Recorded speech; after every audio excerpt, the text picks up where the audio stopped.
Bismillahirrahmanirrahim. Alhamdulillahirabbil alamin wa bihi nasta'in ala umurid dunya waddin. Allahumma shalli wa sallim ala asyrafil anbiya'i wal mursalin. Alhamdulillah, pada kesempatan kali ini insyaallah kita akan belajar materi tentang sifat huruf. Ya, seperti kita ketahui bersama bahwasannya huruf-huruf hijaiyah itu memiliki banyak sifat.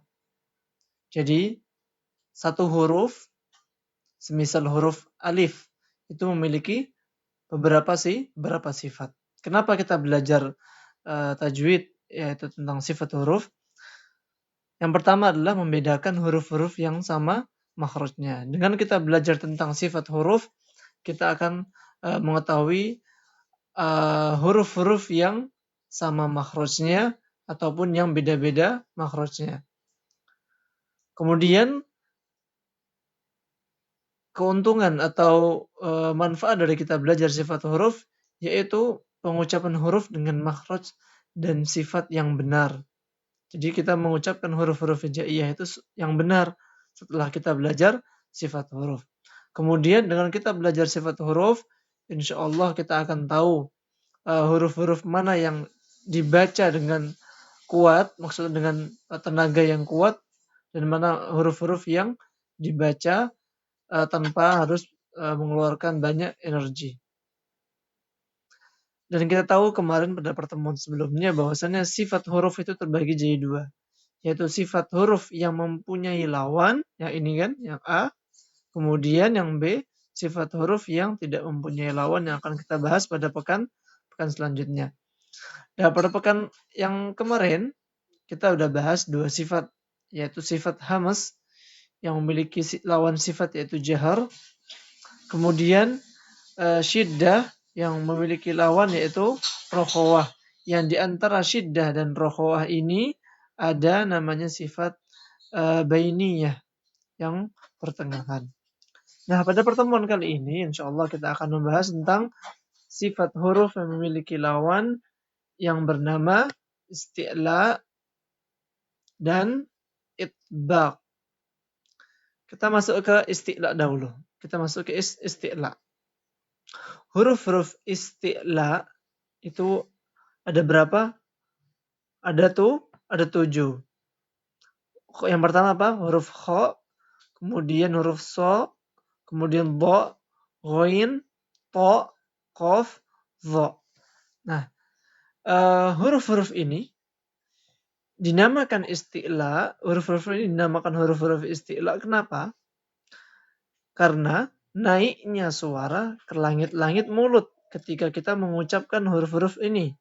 Sehingga huruf-huruf ini kita baca dibaca tebal. Ya, jadi huruf-huruf ini yang 7 ini atau disingkat menjadi apa? Fussa, doh, tin, kil. Ini disingkat ya biar kita cepat ingat huruf-huruf isti'la, atau kalau diperinci jika tidak disingkat menjadi huruf kha, sha, dha, ghain, ta, qaf, dha, ini dibaca isti'la. Dibaca meninggi, yaitu ke langit-langit mulut ketika mengucapkan. Sehingga huruf-huruf ini kalau kita baca ini dibaca tebal. Saya contohkan. Yang pertama, huruf kha. Kha. Kalau kalian baca kalau kalian sebutkan huruf kha itu meninggi, tebal. Kha. Jadi kalau kita bacanya huruf kha tidak tebal atau tipis, kha. Nah, itu keliru.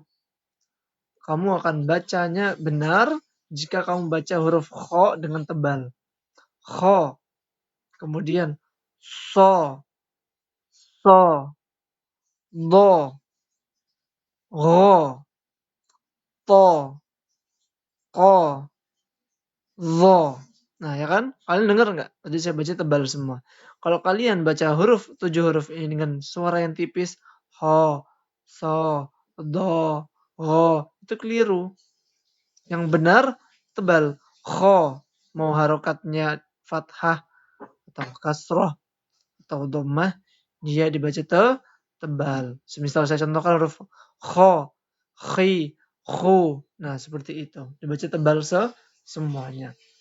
Nah, jadi 7 huruf ini dibaca dibaca tebal atau dibaca isti'la. Adapun selain huruf ini, lawannya huruf isti'la adalah istifal. Apa saja huruf-huruf istifal? Ya, selain 7 huruf ini, a, ba, ta, tha, ja, ha, dan seterusnya. Pokoknya selain 7 huruf ini, masuknya ke huruf istifal. Kenapa dinamakan istifal? Karena tidak naiknya suara ke langit ketika mengucapkan huruf tersebut, sehingga ia dibaca tipis. Nah, jadi saya contohkan huruf-huruf istifal. A, tebal nggak saya baca? Tipis. A, ba, ta. Nah, semisal saya baca huruf-huruf istifal tadi dengan bacaan yang tebal, maka itu keliru. Contohnya, A, ba. Nah, itu keliru. Salah. Yang benar, A, ba. Dengan bibir yang terbuka. Seperti itu ya. Itu perbedaan antara isti'la dengan istifal. Kemudian selanjutnya, yang keempat, adalah itbaq yang memiliki lawan sifat bernama infitah. Itbaq hurufnya ada 4. Yang pertama dho, ujung lidahnya sedikit menggigit dan mulutnya menggelembung.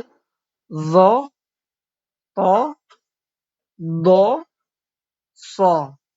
So, bukan sa atau sya, tapi so. Mulutnya menggelembung. So. Nah, kenapa dinamakan itbaq?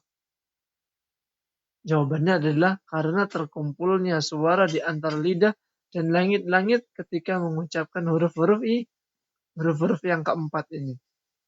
Jadi, huruf vo, to, do, so dinamakan huruf-huruf itbaq. Kenapa? Karena dia dibacanya apa? Agak terkumpul suara, pokoknya tebal. Vo. Jadi kalau kalian baca huruf-huruf ini dengan bacaan yang tipis, ini keliru. Kalau isti'la naik, kalau itbaq berkumpulnya angin di dalam mulut kalian. Vo, to. Nah, seperti itu. Coba kalian praktekkan. Vo, mulutnya menggelembung. To, do, so.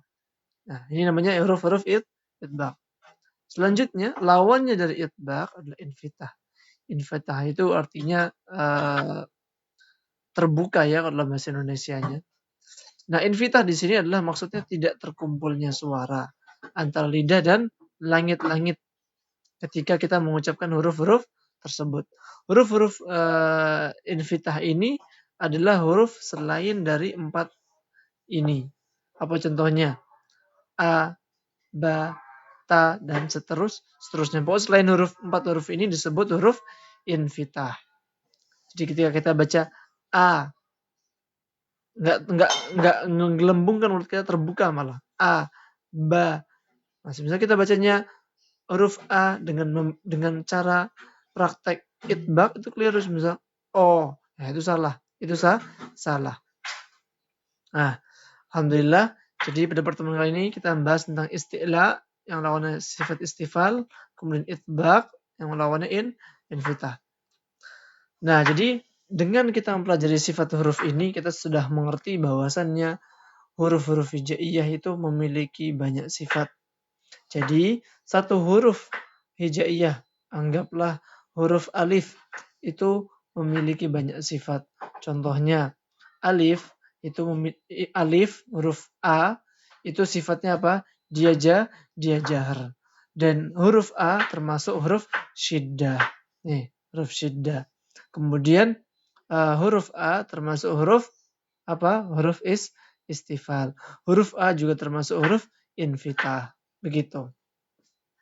Jadi huruf hijaiyah itu memiliki banyak sifat, sama halnya anggaplah kita manusia. Manusia itu punya banyak sifat.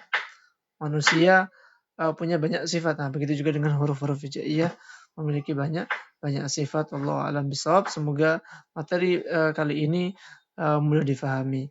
Assalamualaikum warahmatullahi wabarakatuh.